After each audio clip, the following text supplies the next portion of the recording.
Kasihkan dulu lah.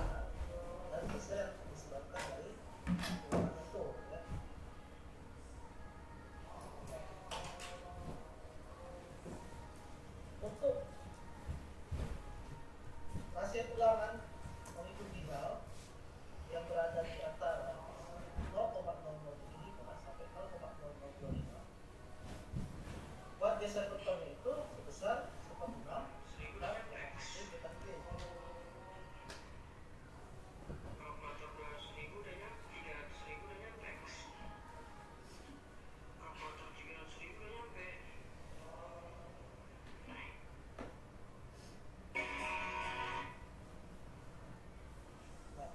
Namun di dalam kinerjanya beban geser itu bekerja berbarengan dengan beban beton. Buat geser beton itu ada kombinasi terhadap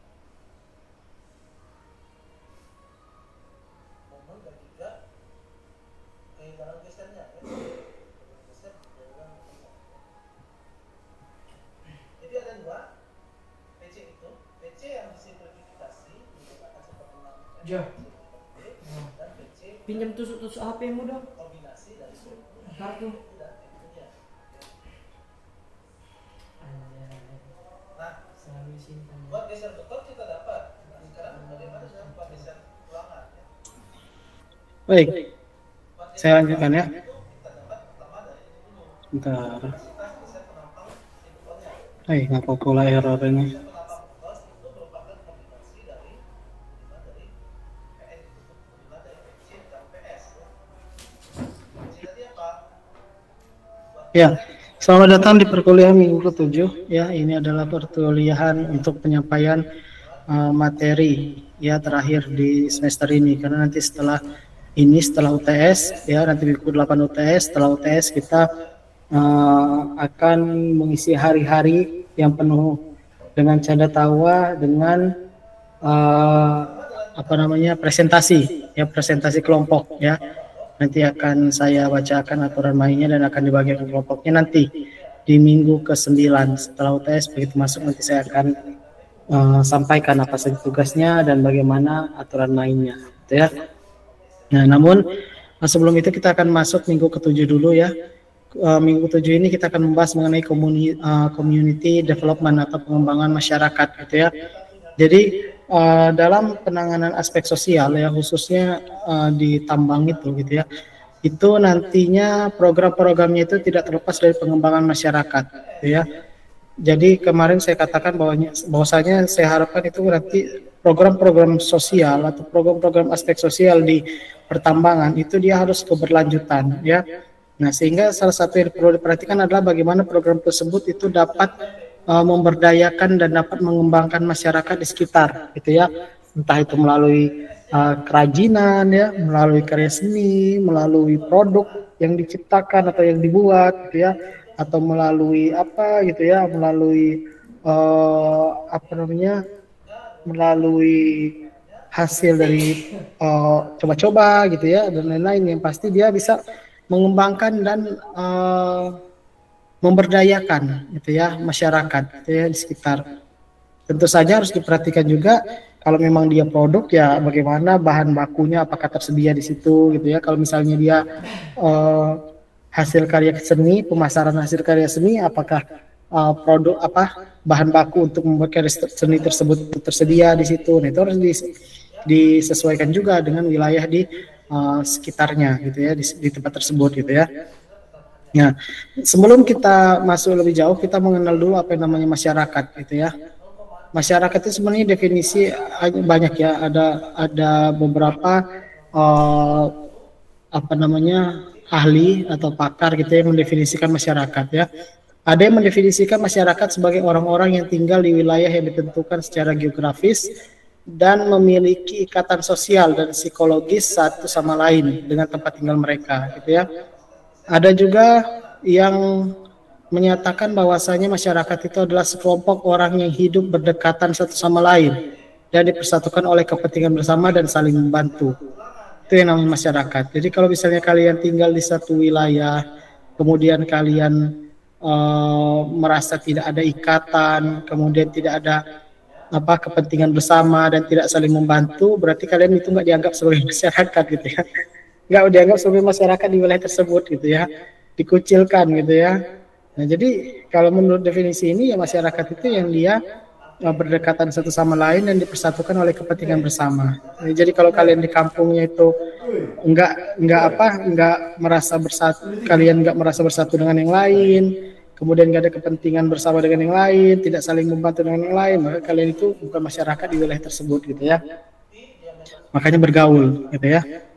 Nah, kemudian definisi ini merujuk pertama pada orang dan yang kedua adalah pada ikatan, ya, pada ikatan mereka, dan kedua adalah secara geografisnya. Artinya kalau dilihat dari definisi ini, parameter masyarakat itu dilihat dari orangnya dan ikatannya, ya. Kemudian dilihat dari geografisnya, gitu ya. Geografisnya maksudnya dia berada pada tempat yang sama, gitu ya, atau wilayah yang sama. Itu disebut dengan masyarakat, gitu ya. Makanya misalnya masyarakat desa Sidoarjo, berarti kan mereka yang tinggal di wilayah Sidoarjo, kayak gitu ya. Masyarakat desa Waihui, maka itu adalah masyarakat yang berada pada geografis di desa Waihui gitu ya. Nah, itu yang disebut dengan masyarakat ya. Nah, namun pada undang-undang juga itu disebutkan apa masyarakat itu?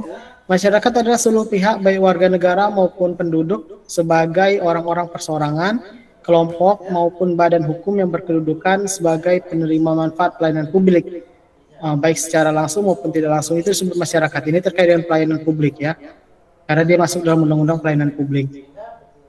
Nah, pengembangan masyarakat gitu ya. Apa sih maksudnya pengembangan masyarakat? Apakah masyarakatnya dikembangkan gitu ya, dikasih minyak tanah gitu jadi ngembang gitu ya, ataukah banyak-banyak makan biar ngembang gitu ya. Nah, jadi kebanyakan praktisi menganggap pengembangan masyarakat itu sebagai hasil dari perbaikan fisik, sosial, dan ekonomi dalam masyarakat ya. Kebanyakan praktisi ya. Jadi masyarakat yang disebut dengan masyarakat berkembang itu adalah bagaimana kita sebelumnya sudah memperbaiki fisik, sosial, dan ekonominya, baru berkembang gitu ya. Makanya kan ada program-program yang dia berorientasi atau berfokus pada ekonominya, pada sosialnya, atau pada fisiknya. Kemudian nanti hasil dari perbaikan tersebut, nah itulah yang disebut dengan perkembangan atau pengembangan masyarakat. Ya, misalnya dia perbaikan ekonomi sehingga masyarakatnya jadi perekonomiannya naik, kemudian masyarakatnya punya penghasilan tambahan atau mempunyai mata pencarian lain gitu ya. Nah, itu bagian dari hasil dari perbaikan tersebut gitu ya. Nah, sebagian besar akademisi itu seperti saya gitu ya, dosen gitu ya, ataupun guru gitu ya, akademisi gitu ya. Praktisi itu yang dia langsung yang dia bekerja langsung gitu di lapangannya gitu ya, praktisi itu ya. Kayak kalian nanti kalau kerja di perusahaan itu disebut dengan praktisi gitu ya. Nah, kami dosen yang bekerja di institusi perguruan tinggi itu disebut dengan akademisi gitu ya. Nah, sebagian besar akademisi menganggap pengembangan masyarakat sebagai suatu proses kemampuan masyarakat untuk bertindak secara kolektif dan meningkatkan kemampuan untuk melakukannya gitu ya. Nah, ini ada sudut pandang yang yang terkadang berbeda antara praktisi dengan akademisi. Makanya dipertemukan gitu ya. Nanti sudut pandang dari akademisi seperti apa, nah praktisi seperti apa gitu ya. Nah, oleh sebabnya pengembangan masyarakat itu harus dianggap sebagai proses dan hasil. Ya, proses itu menurut akademisi, hasil itu menurut praktisi. Maka keduanya harus dianggap gitu ya sebagai proses dan hasil gitu ya. Memang terkadang ya seperti itu gitu ya, seperti ada hal yang mungkin berbeda pandangan lah gitu ya antara praktisi sama akademisi. Seperti yang paling mudah aja, paling sering yang saya temui itu adalah ketika mengerjakan TA mahasiswa di perusahaan gitu ya, kemudian dikasihlah rumus gitu ya. Misalnya rumusnya itu adalah rumus rasional, mencari runoff, surface runoff ya, R sama dengan CIA ya, CIA gitu ya. Nah, kita lihatlah gitu ya, kalau misalnya terus rumusnya beda misalnya ya, rumus untuk mencari mencari surface runoff itu beda mahasiswa ini. Saya tanya, ini rumus dari mana? Kata siapa? Kata perusahaan gitu Pak, gitu ya. Kata perusahaan gitu gimana? Iya Pak, kata perusahaan kayak gitu, mereka selama ini pakai itu Pak, dari dulu juga makainya itu. Nah itu nggak bisa diketemukan. Kenapa? TA ya itu adalah tugas akhir atau dia disebut dengan karya tulis ilmiah.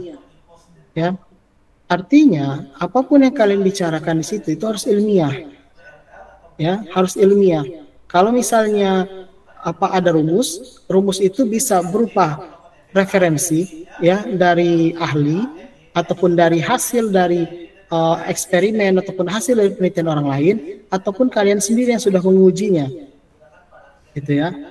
Misalnya kalian menentukan rumus surface runoff itu dari mana? Misalnya kalian eksperimen, kalian membuat prototipenya, limpasan permukaan itu, kemudian kalian hitung, kemudian kalian masukkan ke dalam rumus, maka hasilnya dapat rumus ini. Atau kalian merujuk menurut penelitian yang dilakukan oleh si A tahun 2020, atau misalnya menurut siapa ahli di bidang tersebut, misalnya menurut profesor sini ini, nah gitu ya.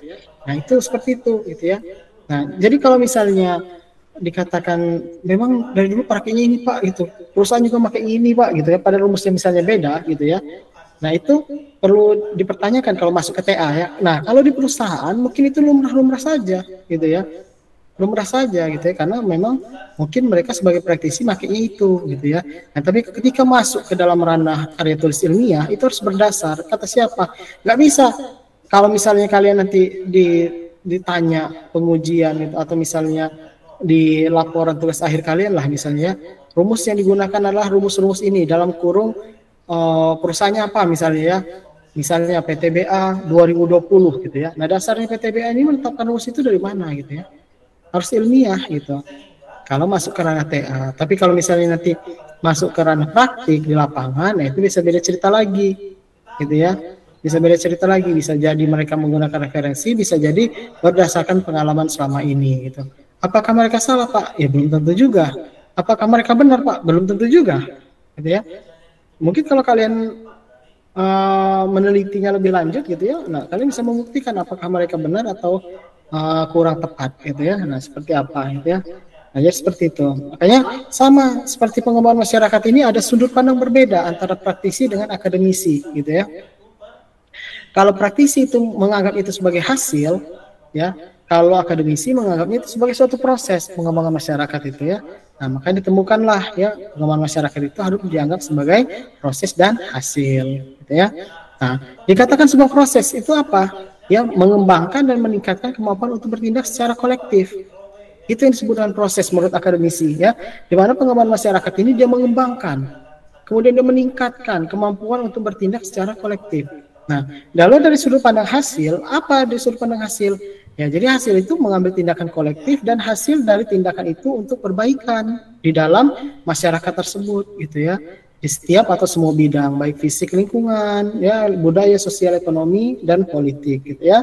Nah, sebagai proses dan hasil, hal ini terkait erat dengan pembangunan ekonomi yang juga dapat didefinisikan sebagai proses dan hasil, ya. Nah, itu nanti kalian akan bertemu ya seperti itu.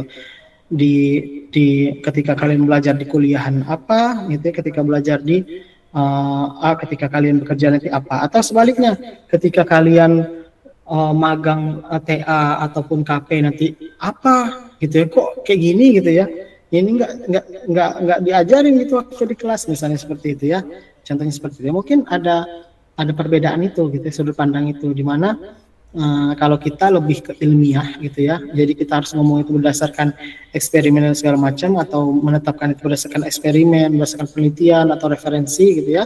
Kalau di perusahaan mungkin berdasarkan kondisi di lapangan gitu ya. Kalau kondisi di lapangannya seperti itu gitu ya, maka mereka menetapkan seperti ini kayak gitu ya. Nah tapi kalau kalian masuk nanti ke TA nggak bisa seperti itu ya. Misal perusahaan menetapkan faktor keamanan itu minimal adalah sekian gitu ya untuk lereng. Nah kemudian dimasukkanlah ke TA, nanya nanti pengujinya, ini kamu dasar menetapkan faktor keamanannya minimal segini, itu dari mana? Kata perusahaan, Pak. Kata perusahaan, Bu. Nah, itu nggak bisa diterima. Yang kayak gitu. Ya, harus ilmiah. Misalnya menurut siapa gitu ya. Atau berdasarkan hasil penelitian oleh siapa. Atau misalnya di dalam buku apa. Atau saya sendiri sudah melakukannya gitu ya. Nah, itu baru lebih ini ya, lebih bisa diterima ketika kita masuk ranah ilmiah gitu ya. Apa yang memfasilitasi atau mengarah pada pengembangan masyarakat ya, yakni literatur pengembangan masyarakat umumnya menyebut hal ini sebagai modal sosial atau kapasitas sosial ya, di mana modal sosial atau kapasitas sosial adalah sejauh mana anggota masyarakat atau anggota komunitas dapat bekerjasama secara efektif. Untuk apa? Yang pertama, mengembangkan dan mempertahankan hubungan yang kuat, memecahkan masalah dan membuat keputusan kelompok, serta berkolaborasi secara efektif ya. Jadi seperti itu ya, itu yang disebut dengan modal sosial atau kapasitas sosial. Ya. Nah, ini menurut Philip dan Pittman tahun 2009, rantai pembangunan masyarakat dan ekonomi adalah seperti ini ya. Di mana di situ ada modal sosial atau kapasitas sosial ya. Kemudian nanti akan muncul hasil pembangunan masyarakat, proses pembangunan ekonomi seperti apa gitu ya. Di mana nanti itu akan menghasilkan pembangunan ekonomi ya, dan seterusnya gitu ya. Nah, ini adalah rantai pembangunan ya, rantai pembangunan masyarakat dan ekonomi. Modal sosial ya. Apa itu modal sosial? Adalah atribut individu dalam konteks sosial. Jadi seseorang dapat memperoleh modal sosial melalui tindakan ya yang bertujuan dan dapat mengubah modal itu menjadi keuntungan ekonomi yang konvensional. Namun perlu diperhatikan bahwasanya kemampuan untuk melakukannya bergantung pada sifat, kewajiban sosial, koneksi dan jaringan yang tersedia. Ya. Jadi itu menurut Bordi ya. Sementara menurut Sobel, model sosial itu menggambarkan keadaan di mana individu dapat menggunakan keanggotaan dalam kelompok dan jaringan untuk mengamankan keuntungannya. Ya, sebenarnya ada hal yang sama juga di sini ya antara Bordi sama Sobel ini, yakni sama-sama ingin untung gitu ya. Ingin untung. Yang di atas definisinya juga itu mengubah modal itu menjadi keuntungan ya. Sementara yang di bawah itu adalah mengamankan keuntungan. Itu modal sosial ya. Nah, sementara kapasitas sosial ya itu apa ya? Jadi sejauh mana anggota komunitas dapat bekerja sama secara efektif, itu adalah kapasitas sosial. Jadi kalau misalnya kalian tidak bisa bekerja sama secara efektif, ya mungkin kapasitas sosial kalian rendah, gitu ya. Menurut Matesikin ya dan Monse ya. Jadi ini termasuk kemampuan untuk mengembangkan dan mempertahankan hubungan yang kuat, yang memecahkan masalah dan membuat keputusan kelompok gitu ya. Jadi ketika kalian melakukan kerjasama, membangun hubungan ya, memecahkan masalah, itu adalah merupakan kapasitas sosial kalian seberapa besar. Makanya ada gathering ya, gathering yang dia misalnya ya, gathering prodi teknik pertambangan ya, meskipun belum pernah terjadi ya. Nggak tahu ya. Saya ngelihat itu farmasi itu ya, jalan-jalan ke pantai gitu ya. Kemudian teknik lingkungan kalau nggak salah itu kemarin jalan-jalan kemana gitu ya, sekeluarga besar prodi gitu ya, dosennya ngajak-ngajak keluarganya gitu ya. Nah kalau prodi tambang belum pernah gitu, tapi udah pernah ngumpul ya, makan-makan aja ya, makan-makan udah pernah ya. Lebih sering itu di tempatnya Pak Alio ya, karena Pak Alio yang ini, yang yang bersedia gitu ya, menjamu lah istilahnya gitu ya. Karena ada momennya juga ya, pernah waktu itu momennya makan-makan di tempat Pak Alio itu, waktu perpisahannya Bu Linda, dulu ada Bu Linda namanya, nggak tahu kalian ketemu nggak sama Bu Linda ya, mudah-mudahan kalian tahu ya Bu Linda. Nah jadi kebetulan juga ada momen apa gitu waktu itu di tempat Pak Alio. Kemudian kemarin makan-makan tempat Pak Alio lagi karena Pak Alio ini syukuran ininya menetap di rumahnya gitu kan. Nah itu ya, jadi seperti itu, makan-makan itu ya. Kalau makan-makan udah pernah, tapi kalau yang jalan-jalan kemana gitu belum pernah ya. Itu untuk apa? Itu sebenarnya untuk menguatkan kapasitas sosial, meningkatkan kapasitas sosial, sehingga diharapkan dengan adanya gathering gitu ya, atau makrab-makrab. Nah itu adanya nanti hubungan yang kuat gitu ya di antara satu dengan yang lainnya.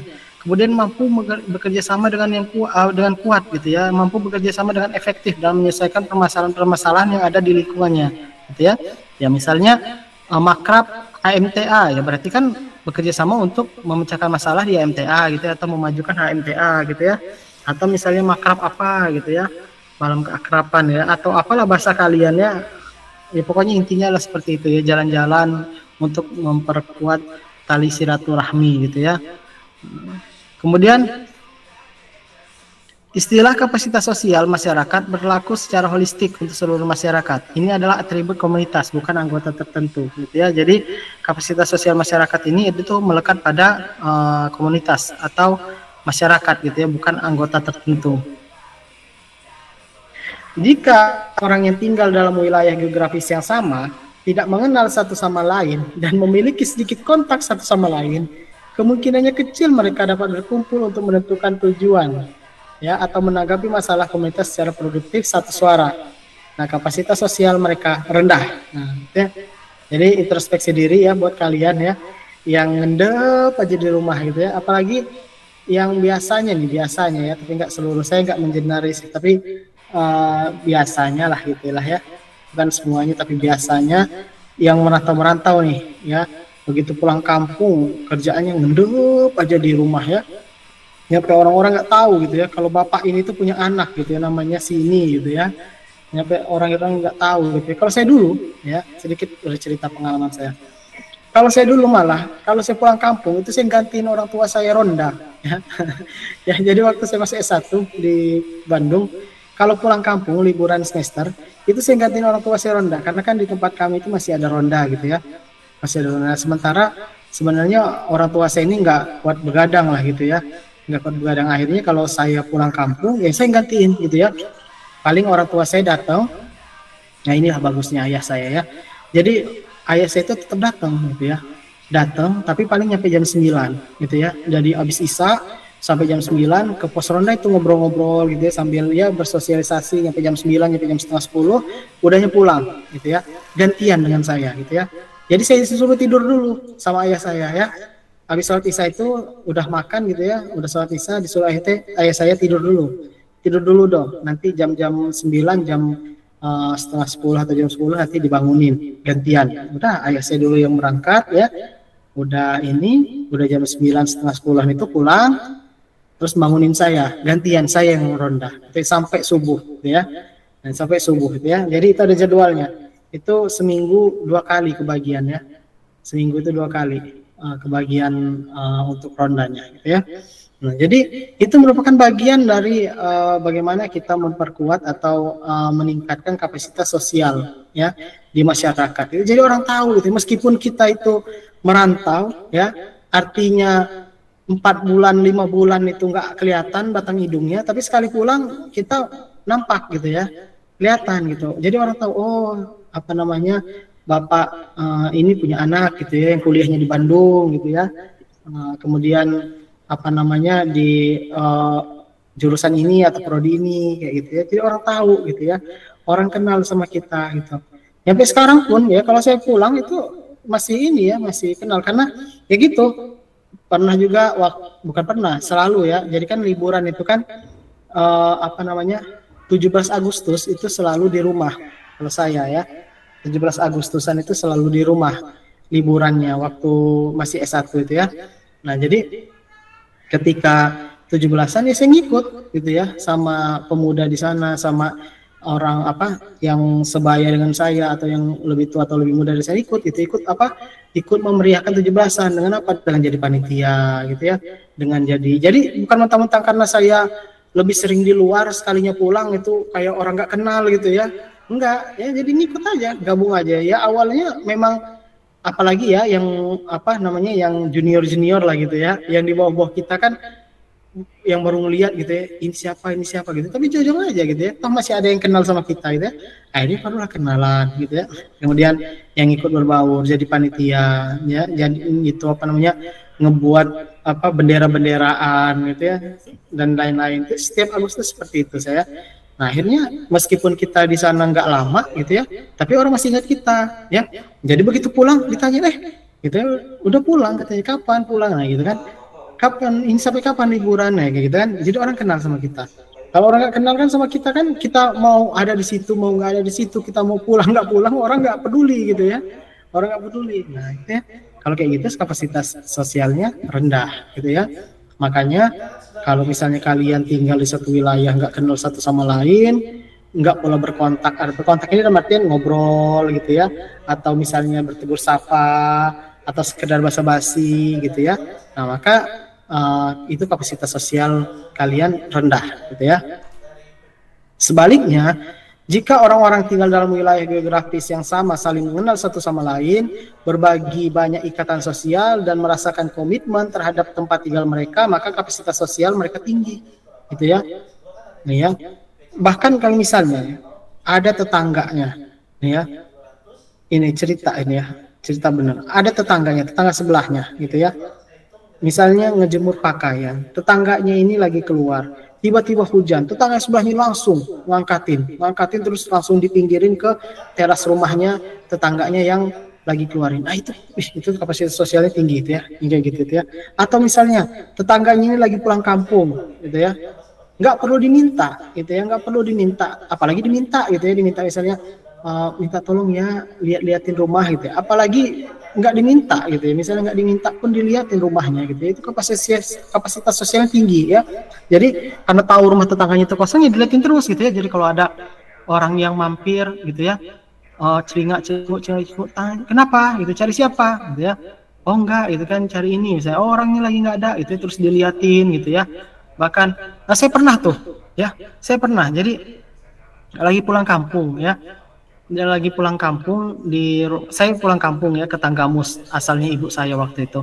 Jadi lampu di rumah saya itu dulu itu belum terlalu mengenal ya, mungkin udah ada ya, tapi belum terlalu dikenal lah. Belum ada lampu yang otomatis itu ya, yang lampu sensor cahaya gitu ya, yang kalau malam hidup sendiri, kalau siang mati sendiri, itu belum ada kan. Jadi otomatis hidup terus gitu ya, Nah terus udah itu ya udah dihidupin terus saja gitu ya, karena kalau dimatiin kan malamnya gelap ya, dihidupin terus saja. Udah pulang terus datanglah nyampe lah kami di rumah ya, terus udah nyampe di rumah itu udah kan masukin mobil ya, di garasi biasa kan, udah itu loh kok mati lampunya kayak gitu ya, kenapa mati, kami pikir mati ini kan, mati listrik kan, oh ya sudah gitu ya. Terus datanglah sore itu tetangga itu datang ya ke termis kami itu, ke ke termis itulah ya, ke tempat ngisi token itulah ya, Nah jadi nggak tahu nih kalau misalnya tetangga ini kami sudah pulang gitu, karena memang mobilnya kan dimasukin ke garasi gitu ya. Nah nggak tahu kalau misalnya pulang, terus cetup dihidupin kan, hidup lampunya kan. Terus saya lihat juga ada tetangga itu ngidupin di samping itu, keluarlah ayah saya. Ternyata tetangga itu karena ngelihat lampu saya hidup, jadi kerjaannya itu tiap pagi matiin, tiap sore ngidupin lagi. Itu yang di naik turunnya itu termisnya itu gitu ya, yang di naik turun termisnya itu biar lampunya kelihatan ada orangnya gitu ya. Kalau hidup terus kan kelihatan banget gitu ya, nggak ada orangnya gitu ya. Nah itu ya, itu kapasitas sosialnya udah tinggi gitu ya, karena saling menjaga, merasa saling mengenal, ada ikatan sosial gitu ya. Jadi tanpa diminta pun tetangga saya ini matiin listriknya gitu ya, matiin lampunya, padahal nggak diminta gitu ya. Jadi dimatiin, terus sore nanti dihidupin lagi ya, nanti matiin lagi gitu ya, terus hidupin lagi dan segitu seterusnya, nggak diminta ya. Nah itu kapasitas sosialnya udah tinggi gitu ya, itu bagus itu pasti lingkungannya ya. Nah itu untuk meningkatkan atau untuk membangun kapasitas sosial ya, tentunya kalian juga harus bersosialisasi gitu ya.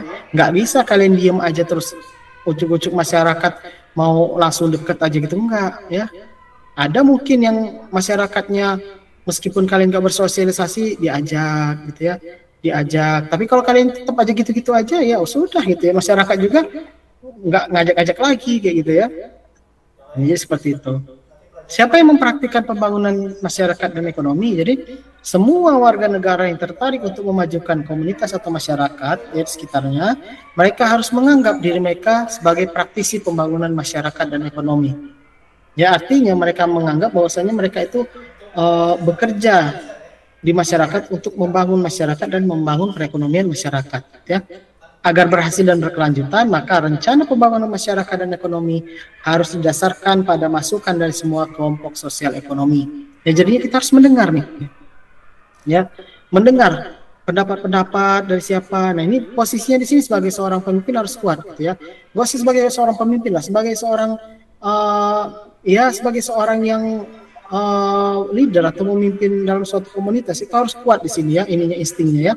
Dimana ketika kita akan memutuskan sesuatu, kita harus mendengar pendapat dari orang-orang di sekitar kita atau dari anggota-anggota masyarakatnya. Dan kita harus membuat setiap orang itu memiliki rasa bahwa mereka itu memiliki suara dan suara mereka itu penting, gitu ya. Jadi suara mereka itu penting untuk masa depan dari masyarakat ini dan harus disampaikan, gitu ya. Jadi nggak ada lagi masyarakat yang, aduh nggak enak mau nyampein, gitu ya. Aduh nggak enak nih, gitu ya, mau nyampein takut salah, gitu ya. Aduh nggak enak nih mau nyampein takut dinyinyirin. Aduh nggak enak nih mau nyampein pendapat takut dihuin, disorakin, gitu ya. Nah, tidak seperti itu. Jadi setiap orang bebas menyampaikan pendapatnya tanpa ada rasa mereka nggak enak, aduh takut, gitu ya, aduh gimana nanti, gitu ya. Tapi mereka merasa bahwasanya mereka memiliki suara ya untuk masa depan masyarakat mereka, dan suara mereka itu penting, gitu ya. Nah, meskipun nanti usul dari mereka atau saran dari mereka mungkin tidak cocok, gitu ya, tidak dimasukkan ke dalam suatu hal yang dipilih, ya nggak masalah, gitu ya. Tapi setidaknya mereka merasa bahwa mereka harus menyampaikan pendapat. Jadi berpartisipasi, itu kontribusi, ya, berkontribusi, gitu ya.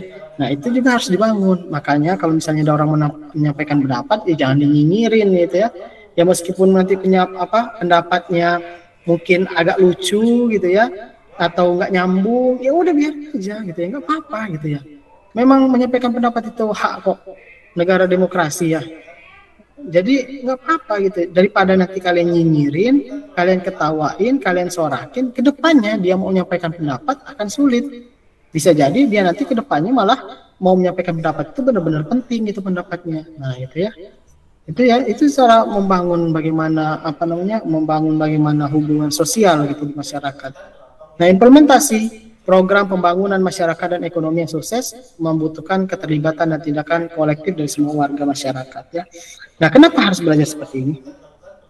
Karena ketika nanti kalian terjun ke masyarakat ya, khususnya nanti kalian yang bergelut atau bekerja di bidang terkait dengan aspek sosial ataupun CSR, PPM dan apapun itu bahasanya, intinya adalah aspek sosial di pertambangan gitu ya. Kalian akan menemukan hal-hal seperti ini. Ya, untuk masuk ke masyarakat kalian harus tahu dulu ya bagaimana cara untuk menghandle-nya gitu ya.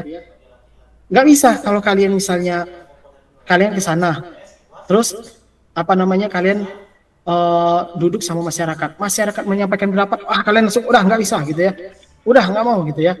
Atau misalnya nggak, itu saran kamu, tahu apa kamu gitu ya, saya ini engineer tambang, siapa kamu, nah itu udah kayak gitu ya, udah bakal sulit masuknya nanti ya. Tapi kalau kalian paham mengenai kapasitas modal sosial, kapasitas sosial ini ya, kalian bisa masuk gitu ya, mendengar pendapat mereka. Oh, jadi jangan merasa kalian mentang-mentang lulusan S1 teknik pertambangan misalnya, yang menyampaikan pendapat ini adalah orang tua yang SD aja nggak lulus misalnya, atau pemuda yang dia SMP aja putus sekolah, terus kalian menganggap itu tidak penting, itu nggak boleh seperti itu gitu ya.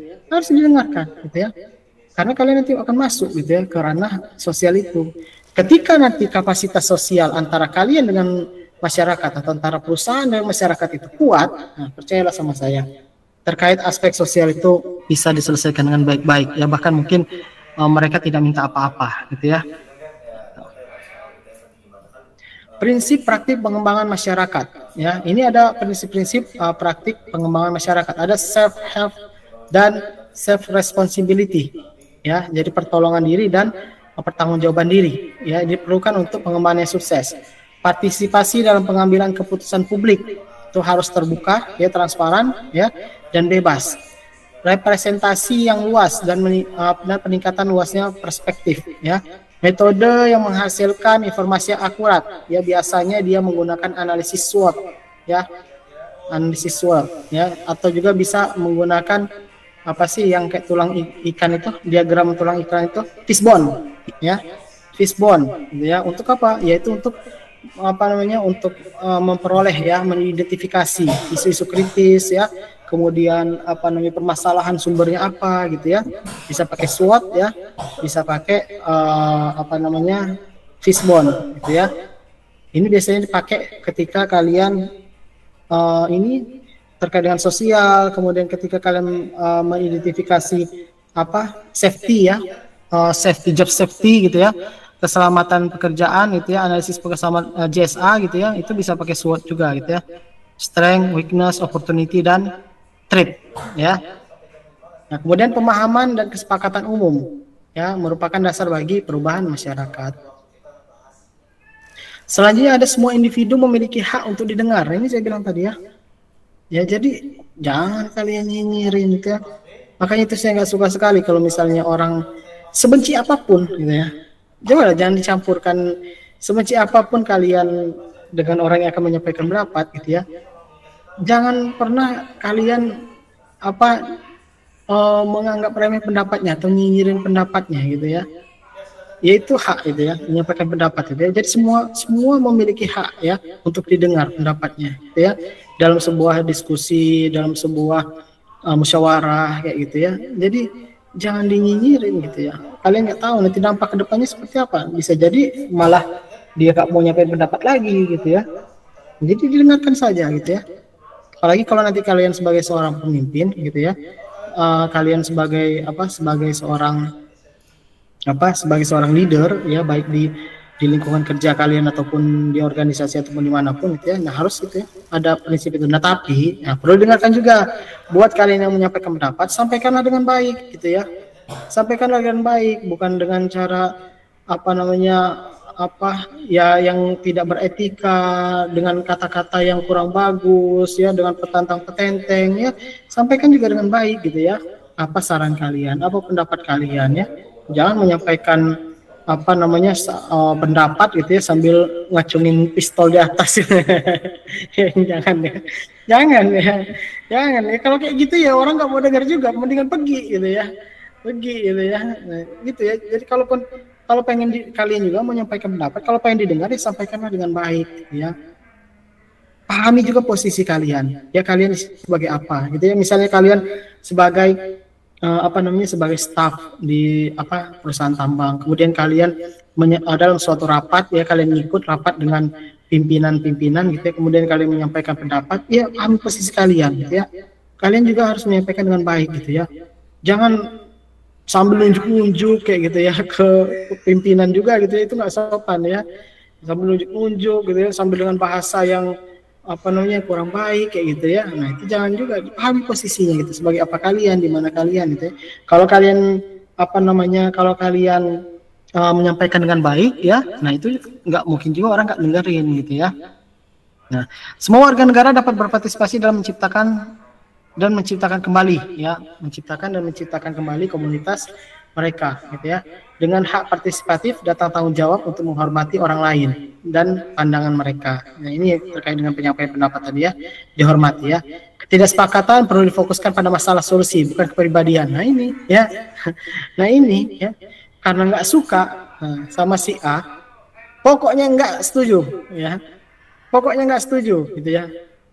Kalau nggak sepakat sama si B, itu pokoknya apa yang disampaikan si B itu jelek aja gitu ya, nggak ada bagus-bagusnya gitu ya. Padahal belum tentu gitu ya, karena kita fokusnya bukan pada permasalahannya, bukan pada solusinya, tapi pada kepribadiannya. Atau misalnya politik ya, jadi lawan, karena misalnya kita ini beda pandangan politik ya, misalnya saya milih siapa, kamu milih siapa gitu ya, pokoknya apa yang saya sampaikan itu jelek aja di mata kamu ya. Pokoknya apapun yang disampaikan Pak Rio itu jelek. Kenapa? Pak Rio itu anak abah.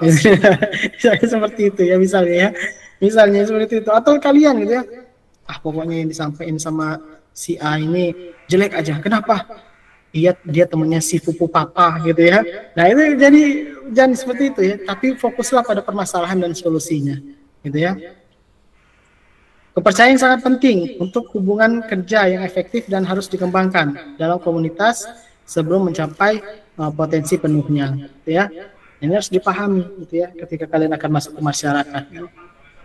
Nilai dan kepercayaan pengembangan masyarakat, ya, ada beberapa nilai dan kepercayaan dalam melakukan pengembangan masyarakat. Yang pertama, orang memiliki hak untuk berpartisipasi, ya. Orang memiliki hak untuk berusaha menciptakan lingkungan, ya. Orang juga memiliki hak untuk membuat keputusan berdasarkan informasi dan menolak atau mengubah kondisinya. Demokrasi partisipatif adalah metode terbaik dalam menjalankan bisnis atau dalam menjalankan kehidupan di masyarakat, ya. Selanjutnya, memaksimalkan interaksi manusia dalam suatu komunitas akan meningkatkan potensi pengembangan yang positif, ya. Menciptakan dialog komunitas dan interaksi antar warga akan memotivasi warga ya, untuk bekerja ya, bekerja sama gitu ya, atas nama komunitas. Makanya kalau misalnya kalian dalam komunitas itu kapasitas sosialnya tinggi, ya ketika ketika kerja bakti gitu ya, bapak-bapak, ibu-ibu, pada hari Minggu pagi kita bekerja bakti, wah semua turun ya, dari yang gede ya, dari yang dewasa, bapak-bapak, ibu-ibunya, sampai dengan yang anak-anaknya itu ngikut semua gitu ya. Mungkin yang bapak-bapaknya bersihin rumput, nebang-nebangin belukar pohon gitu ya, anak-anaknya bantuin buang di ketok sampah, ibu-ibunya buatin cemilan, makanan, minuman gitu ya, yang garis-garisnya juga bantu menghidangkan minuman, makanan untuk yang bekerja. Nah, itu kapasitas sosialnya sudah tinggi gitu ya. Jadi bagaimana karena adanya dialog antar komunitas, interaksi antar warga itu akan memotivasi bekerja sama ya, untuk atas nama komunitas ya, untuk misalnya lingkungan yang lebih bersih gitu ya, untuk misalnya RT 06 yang lebih bersih ya gitu ya, maka mereka akan bekerja sama gitu ya. Kepemilikan proses dan komitmen untuk bertindak tercipta ketika orang-orang berinteraksi gitu ya. Dan fokus pengembangan masyarakat adalah menumbuhkan kemampuan masyarakat untuk secara mandiri dan efektif menangani isu-isu kritis di komunitas mereka gitu ya. Nah, ini ada tangga partisipasi warga negara menurut Einstein ya. Jadi yang dikatakan partisipasi itu ketika dia sudah mencapai kemitraan, kekuasaan didelegasikan dan kontrol warga, itu udah masuk partisipasi gitu ya. Kalau misalnya manipulasi, terapi itu masih non partisipasi ya. Tokenisme itu mulai dia menginformasikan, konsultasi, pokoknya ini ya. Ini adalah tangga partisipasi negara. Nah, ini tangga partisipasi warga negara menurut Cogwell ya. Menurut Cogwell seperti ini. Nah, jadi seperti itu. Nah, partisipasi masyarakat. Nah, jadi apa sih itu partisipasi masyarakat ya? Jadi partisipasi masyarakat adalah suatu usaha terencana untuk melibatkan masyarakat dalam proses pembuatan keputusan atau decision making ya. Jadi ketika kita mau membuat keputusan, kemudian kita melibatkan masyarakat, itu disebut dengan partisipasi masyarakat. Contoh misalnya ya, misalnya mau mau diadakan Isra Mi'raj ya. Ya benar.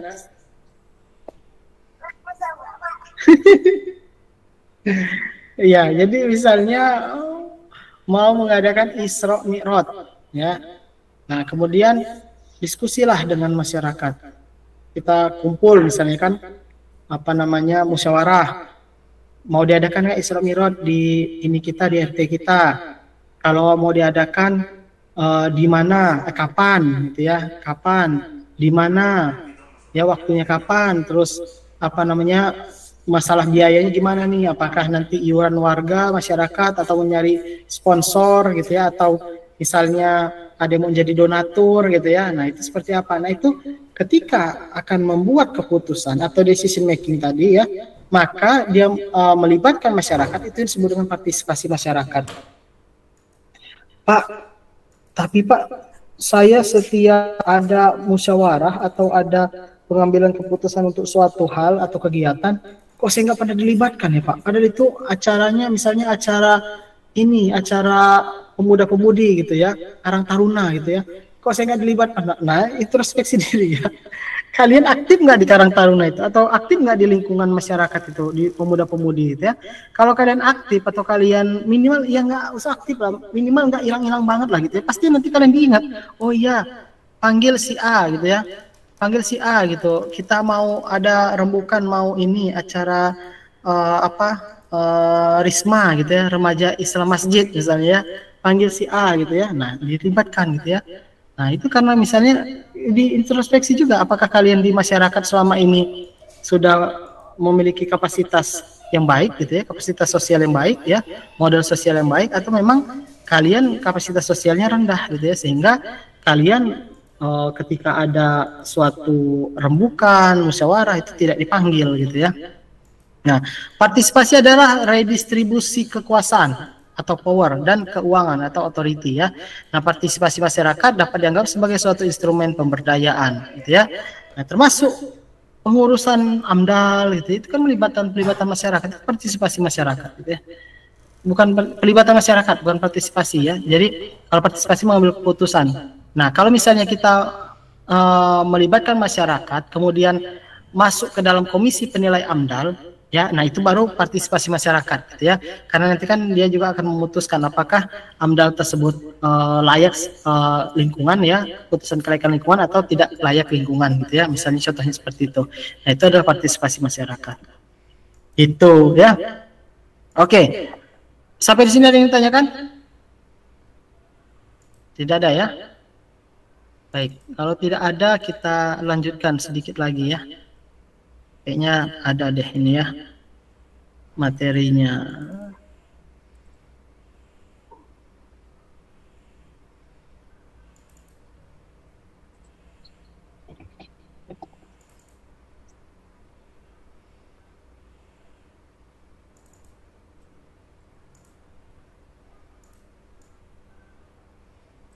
Ya, baik. Dalam mempertanggungjawabkan pertanggungjawaban sosial dari perusahaan, itu ada yang namanya CSR ya, atau Corporate Social Responsibility, atau ada juga yang sekarang namanya PPM, Program Pemberdayaan Masyarakat atau Program Pengembangan Masyarakat ya, apapun namanya intinya adalah seperti itu gitu ya. Nah, jadi ini ada saya memberi contoh ya, salah satu contoh program dari CSR ya di PT Adaro Indonesia gitu ya. Nah, ini saya lewatkan saja ya. Nah, ini ya beberapa program CSR PT Adaro ya. Yang pertama peningkatan pendidikan. Kemudian mohon maaf ya, ini slide saya buat sendiri ya, termasuk desain-desainnya. Jadi mohon maaf kalau misalnya agak kurang bagus gitu ya. Mungkin kalian biasa pakai apa sih, Canva atau pakai apalah gitu ya, yang animasinya lebih bagus gitu ya. Ini saya enggak gitu ya. Saya masih pakai Excel PowerPoint biasa, kemudian ngedit sendiri gitu ya. Jadi kalau animasi atau gradasi warnanya kurang bagus ya harap dimaklumi gitu ya. Nah, jadi program CSR Adaro itu ada beberapa, misalnya ada di bidang pendidikan ya. Jadi bagaimana mereka menyediakan beasiswa, kemudian ada perpustakaan keliling ya, kemudian ada peningkatan atau perbaikan infrastruktur sekolah ya. Nah, itu bagian dari bagaimana pertanggungjawaban sosial mereka ya, dan lain-lain ya. Ada di bidang kesehatan ya, misalnya mereka membangun sanitasi ya. Sanitasi itu MCK lah gitu ya. MCK gitu. Jadi mereka punya program namanya sanitasi total berbasis masyarakat. Kenapa? Karena waktu itu di Kabupaten Tabalong, Kalimantan Selatan, 68% itu tidak memiliki akses sanitasi yang baik, ya, atau dia nggak memiliki WC yang bagus lah gitu ya, sehingga terdapat 9.492 diare dan sebanyak 17.000 rumah tangga melakukan apa yang dikategorikan sebagai buang air besar sembarangan. 17.000 rumah ya buang air besar sembarangan ya. Karena apa? Yaitu karena sanitasinya kurang baik gitu ya. Buang air besar sembarangan seperti apa, Pak? Ya mungkin di kali ya, mungkin menggali lubang, nggak tahu lah ya. Pokoknya intinya seperti itu gitu ya. Makanya Adaro hadir ya, memberikan program yang namanya sanitasi total berbasis masyarakat. Apa yang dilakukannya? Ya, dia mempromosikan stop buang air besar sembarangan. Jadi mereka bekerja sama nih memberdayakan organisasi wanita, kemudian ibu-ibu PKK, ya, kemudian membuat kader-kader, mereka memberdayakan masyarakat di sekitar, ya, di kader, dilatih gitu ya, di diklat pendidikan dan pelatihan kayak gitu ya. Untuk apa? Untuk nanti mensosialisasikan ke masyarakat ya tentang untuk bahayanya buang air besar sembarangan gitu ya. Nah, sehingga ya pada tahun 2013, tahun setelahnya, 3 desa di Tabalong itu dinyatakan bebas dari buang air besar sembarangan. Ya, kemudian 2014, 2 tahun setelahnya 5 desa lagi ya, dan 2 desa di Barito Timur itu dinyatakan bebas buang air besar sembarangan. Ya, nah Adaro menargetkan untuk mencapai 17 rumah tangga pada tahun 2019. Nggak tahu ya laporan terbarunya seperti apa ya. Nah, jadi seperti itu ya. Ini pengembangan ekonomi ya. Jadi misalnya ada perkebunan karet unggul, lembaga pembiayaan mikro, program pertanian terpadu ya. Nah, jadi seperti apa? Nah, kita lihat cerdasnya di sini. Di mana? Pertama, Adaro ya membuat program yang namanya sanitasi total berbasis masyarakat. Ya. Di mana tujuannya adalah masyarakat yang buang air besar sembarangan itu 0, atau tidak ada lagi masyarakat yang buang air besar sembarangan, atau tidak ada lagi rumah yang buang air besar sembarangan, atau setiap rumah memiliki MCK-nya sendiri. Maka dilakukanlah sosialisasi dengan menggait PKK, ibu-ibu PKK, organisasi wanita, ataupun ibu-ibu sekitar dan mengkadernya, memberikan pelatihan, menjadikan mereka kader penyuluhan. Ya, saya bilang cerdasnya di mana? WC-nya, perhatikan, WC-nya itu adalah yang mengelola adalah pemuda di sana sendiri. Ya, jadi gimana? Mereka merekrut 270 pemuda, kemudian diberikan pelatihan secara profesional untuk pemasaran sanitasi. Ya, bahkan Adaro mendorong pendirian yang namanya Apsani, itu organisasi sanitasi. Ya, sehingga apa? Sehingga masyarakat ini nanti mereka membeli WC, kemudian dipasarkan. Ya, nah keuntungannya untuk desa itu juga gitu ya, untuk orang-orang di desa itu juga, gitu ya. Jadi mereka lewat nih. Jadi mereka memasarkan itu gitu ya, sanitasi di wilayah tersebut gitu ya. Itu cerdasnya kan. Jadi dari mereka, untuk mereka yang muter-muter di situ aja sebenarnya, tapi bagus jadi berjalan gitu ya. Bahkan 270 pemuda itu dikasih pelatihan untuk pemasaran sanitasi dari Adaro. Nah, ini yang maksud saya itu adalah PPM itu program pemberdayaan masyarakat itu ya, yang dia sustain, berkelanjutan. Gitu ya. Jadi bukan hanya kita ngasih duit aja terus mereka suruh jalan sendiri, enggak. Ya.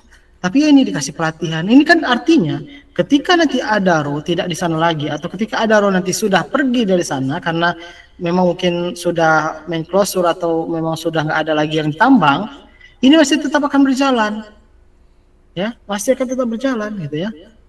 Nah, kemudian ada Adaro Mandiri namanya ya, pengembangan Adaro Mandiri, di mana sebanyak 106 desa di sekitar wilayah Adaro itu sudah mengambil bagian dari program ini ya.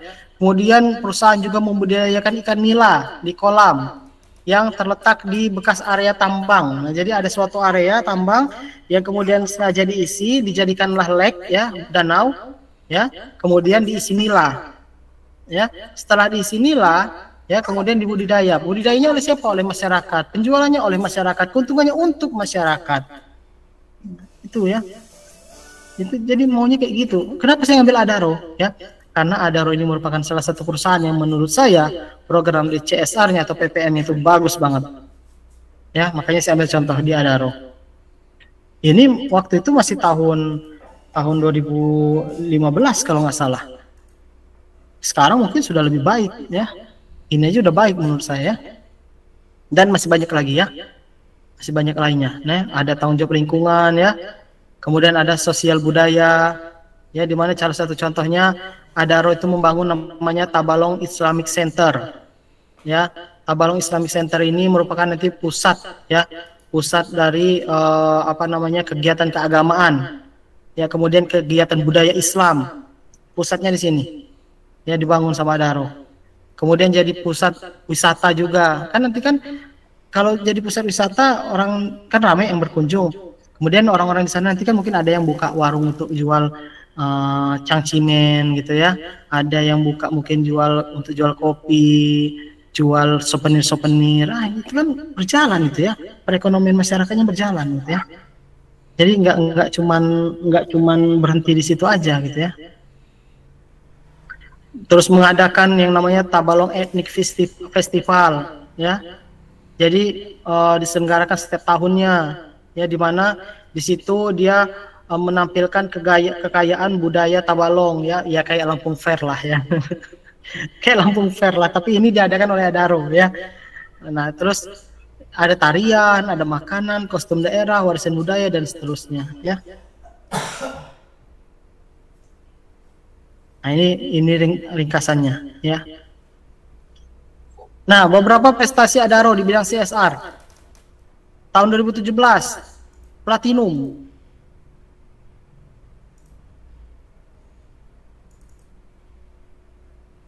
Di bidang Sosbud, pendidikan dan lingkungan, mereka meraih Platinum.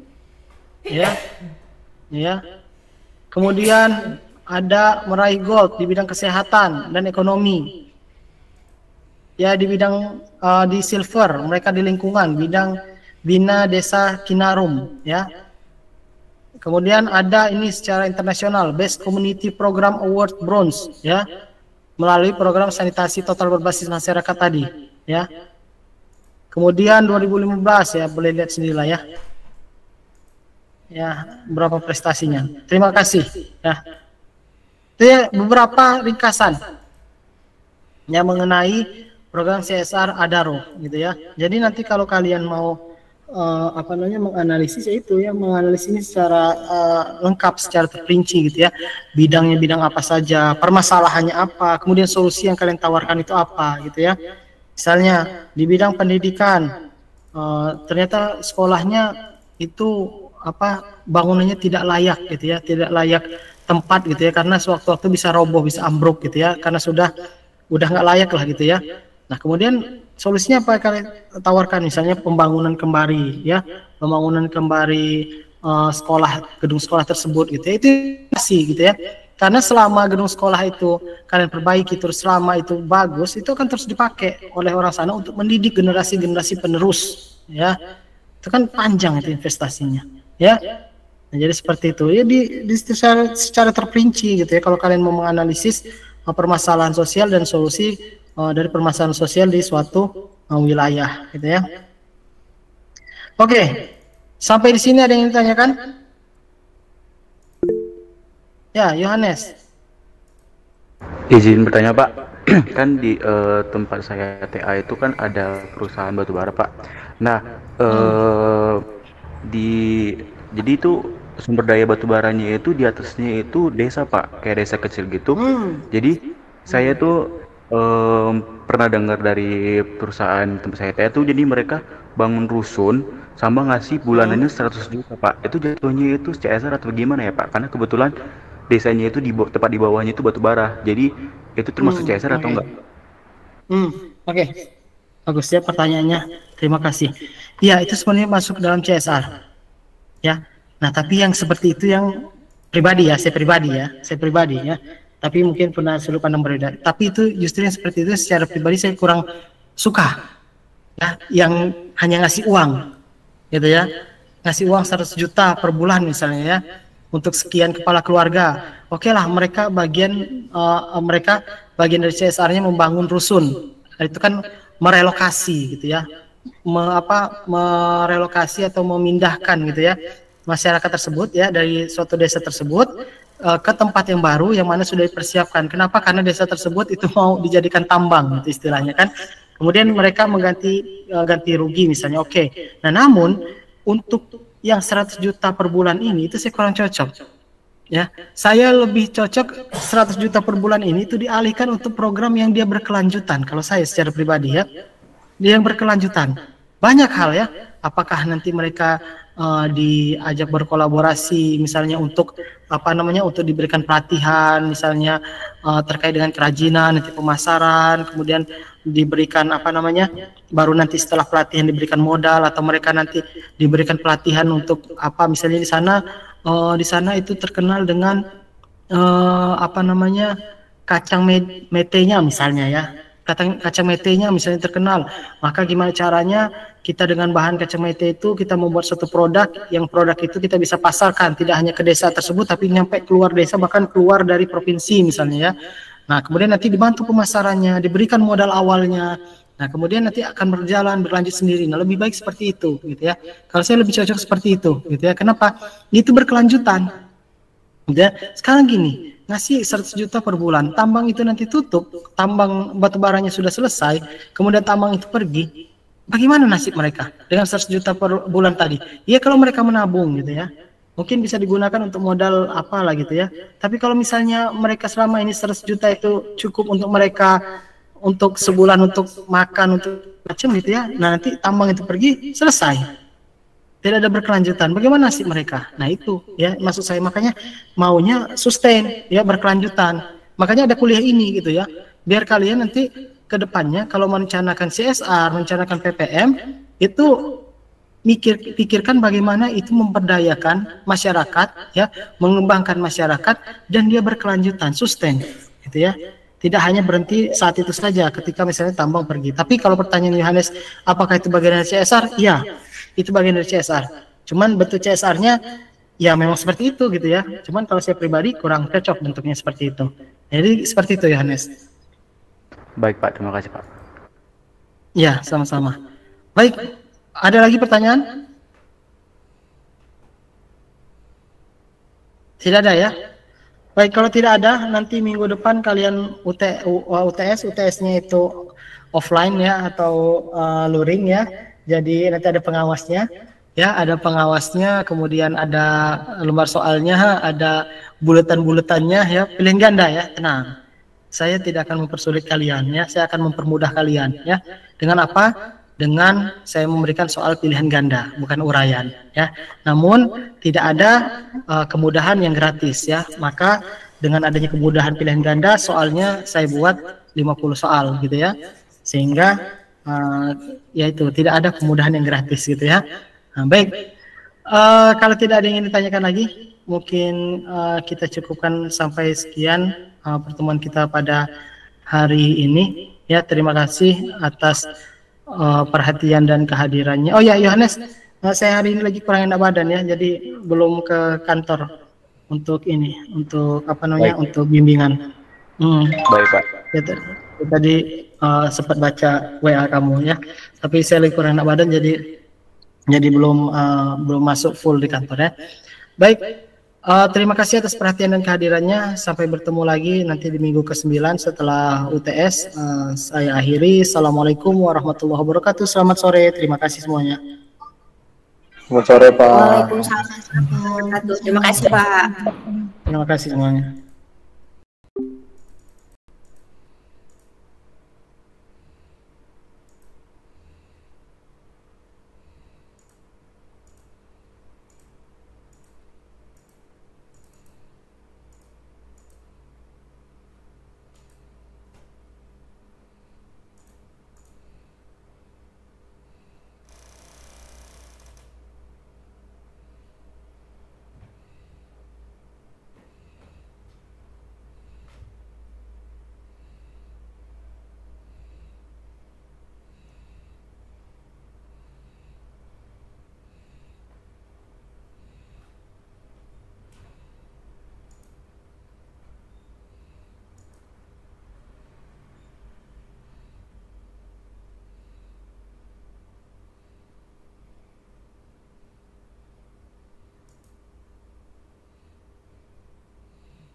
Tidur.